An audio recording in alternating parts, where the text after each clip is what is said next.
सुफियाच्या मुलाला त्याला तो ग्रॅज्युएट झाला आणि त्याचा पदवीदान समारंभ इंग्लंडमध्ये आज आहे.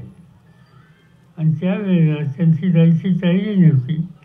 मीच सांगितलं की तुझा एकुलता एक मुलगा पदवीदान आम्ही इंग्लंडमध्ये जाऊन उच्च शिक्षित झाला, त्याला पदवी मिळणार आहे, तर त्या दिवशी आई बापाने हजर राहण्याची पद्धत आहे, तुम्ही गेलं तर बरं दिसते.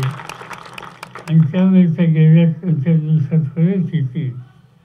फादरांचं सेशन सुरू होईल आणि फादरांच्या अधिवेशनामधून सुटका झाल्याच्या नंतर त्यांचीसुद्धा इकडे यायची इच्छा आहे.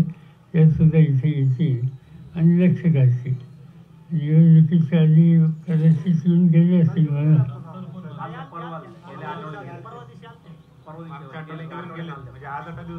निवडणूक झाल्यावर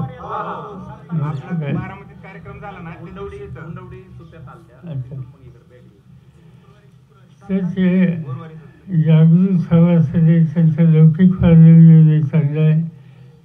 फार्लमीमध्ये हजर राहणं ही जबाबदारी असते. माझ्याकडनं ती 100% फाळली जात नाही. माझ्यामागं उद्योग बोलले जातात. माझ्याकडून साधारणतः 70%च्या आसपास हजेरी माझी फार्लमीमध्ये असते आणि सुफियाची 98% असते. आणि त्यामुळे साहजिकच त्यांच्याबद्दल पार्लमेंटमध्ये एक वेगळा अभिमानाचा असा समुदाय आणि अशा व्यक्तीला तुम्ही मोठ्या मताने विजयी केलं.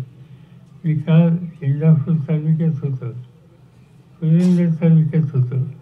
कुठेही गाडी थांबली माझी 10 लोक असे तर फारदा मुलं फुले यायची आणि सांगायचे की आम्ही 2000नी लीड दिला, आम्ही 1500नी लीड दिला, आम्ही 1000नी लीड दिला. आणि हे सांगणारी 90% तरुण मुलं होती. याचा अर्थ तरुण मंडळींनी आणि वडील मंडळी धार्याने ही निवडणूक हातात घेतली आणि त्यांनीच हा निकाल दिला. आणि त्याच्यामध्ये तुम्हा सगळ्यांचं योगदान हे मोठं आहे. आपण गेली 50-60 वर्षात 67 साली तुम्ही पहिल्यांदा मला निवडून दिलं. त्याला आता किती वर्ष झाली? 56-54. तर इतक्या वर्षापासून तुम्ही मला साथ देतात. मी कधी येऊ न येऊ तुम्ही कधी वाद बघितली नाही. आपण कामं केली, बदललेलो. त्या काळाच्या सभा तुमच्या इतके स्वच्छ कसे दिसायचे नाही त्या काळाच्या गोष्टी. आणि नवी पिढी बदलली, शिक्षित पिढी ही त्या काळात एवढं नसायचं. मगाशी बोलताना सांगितलं की तुमच्यात कोणी CSI झाले, कोणी आणखीन काय झाले, आणखीन कुठे जसं GISP झाले. आता हे सगळे अधिकारी हळूहळू आपल्या कुटुंबातनं आपल्या भावनेतनं तयार व्हायला लागले. याचा अर्थ बदल होतो आहे आणि तो बदल आणखीन चांगला होण्याच्यासाठी जे काही करावं लागेल ते करण्याची भूमिका सगळे मिळून करून एवढंच या ठिकाणी सांगतो की तुमची एकजूट कायम ठेवा. 3-4 महिन्यांनी निवडणूक येणार आहे महाराष्ट्राची आणि माझा प्रयत्न आहे काही झालं तर महाराष्ट्राचं राज्य हातात घ्यायचं. ते घ्यायचं असेल तर विधानसभा जिंकावं लागेल आणि ती विधानसभा जिंकायच्या संबंधीची वेळ माझ्या माहितीप्रमाणे ऑक्टोबर महिन्यामध्ये येईल. त्यावेळेला आपलं काम असंच चालू ठेवा. चांगले लोक आपण महाराष्ट्रात आणू. त्या चांगल्या लोकांच्या दृष्टीनं महाराष्ट्राचं राज्य हातामध्ये आणू. काय अशक्य नाही.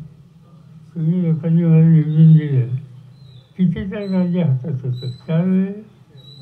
कधी मुख्यमंत्री किती होतो?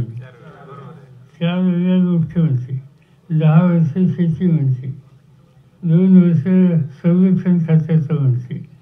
आता ह्या सगळ्या गोष्टी घडू शकतात. कधी घडू शकतात? तुमची सगळ्यांची सामूहिक शक्ती ही बरोबर असेल तर तेवढी लक्षात ठेवा. आपण हे जे काही तुमचा प्रश्न तुम्ही या ठिकाणी मांडले ते आत्ता लगेचच्या लगेच सुटतील याचा प्रयत्न होईल, पण खात्री देता येत नाही, कारण सरकार दुसऱ्यांचं आहे. आणि त्यांनी आत्ता नाही सोडवले तर 4 महिन्यांनी निवडणूक होणार आहे, त्याच्यानंतर राज्य येणार आहे आणि त्याच्यानंतर ह्याची सुटका झाल्याशिवाय स्वस्त बसायचं नाही, हा निकाल आहे.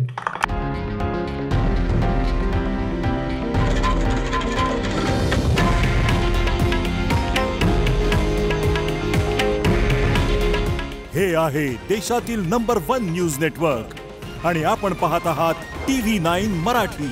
काळजी तुमची, हित महाराष्ट्राचं.